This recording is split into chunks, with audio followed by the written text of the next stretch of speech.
প্রধান নির্বাচন commissioner CEC am Nasir Uddin বলেছেন, ত্রয়োদশ জাতীয় সংসদ নির্বাচনে এআই এবং সোশ্যাল মিডিয়া একটি বড় চ্যালেঞ্জ। তবে যে কোনো চ্যালেঞ্জ মোকাবেলায় প্রস্তুত ইসি।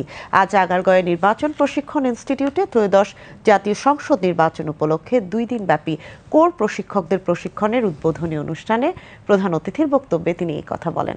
আফরিন জাহানের রিপোর্ট। ত্রয়োদশ জাতীয় সংসদ নির্বাচন উপলক্ষে 2 দিনব্যাপী কোর প্রশিক্ষকদের প্রশিক্ষণের উদ্বোধনী অনুষ্ঠানে প্রধান অতিথির বক্তব্যে সিইসি বলেন, আগে যে নির্বাচনগুলো হয়েছে তার চেয়ে বড় চ্যালেঞ্জ এখন ইসির সামনে, কারণ এবার এআই এর ব্যবহার বেড়েছে। নিত্য নতুন চ্যালেঞ্জ আমাদেরকে মোকাবেলা করতে হচ্ছে এখন, যে চ্যালেঞ্জগুলো আগে ছিল না। Abuse of AI, abuse of social media, এটা তো ছিল না। এটা নতুন নতুন চ্যালেঞ্জ, এবং আমরা আরও এমন চ্যালেঞ্জ আমাদেরকে মোকাবেলা করতে হবে যেটা এখনও আমরা জানি না।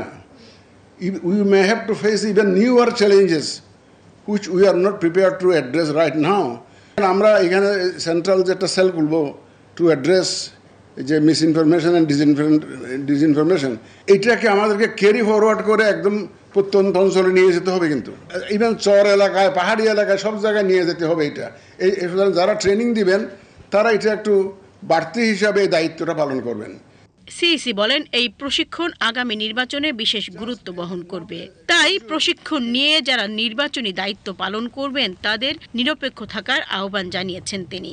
যে কোনো রকমের নিউ চ্যালেঞ্জ আসলে সেটা মোকাবেলার জন্য ডিসক্রিশন এক্সারসাইজ করার যে বিষয়টা থাকে, এটা একটু আপনারা জোর দিবেন।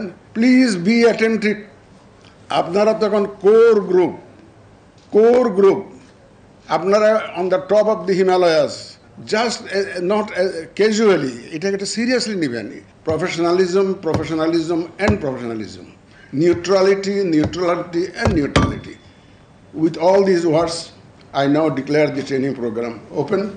নির্বাচন কমিশনের সিনিয়র সচিব আক্তার আহমেদের সভাপতিত্বে অনুষ্ঠানে নির্বাচন কমিশনার আব্দুর রহমানের মাসুদ, তাহমিদা আহমদ, মোহাম্মদ আনোয়ারুল ইসলাম সরকার, অবসরপ্রাপ্ত ব্রিগেডিয়ার জেনারেল আবুল ফজল মোহাম্মদ সানাউল্লাহ, প্রশিক্ষণ ইনস্টিটিউটের মহাপরিচালক এসএম আসাদুজ্জামান এবং ইন্টারন্যাশনাল ফাইন্যান্স কর্পোরেশন আইএফসির কান্ট্রি ডিরেক্টর পল গুয়ারিং বক্তব্য রাখেন। Afrin Jahan, BTV news, Dhaka.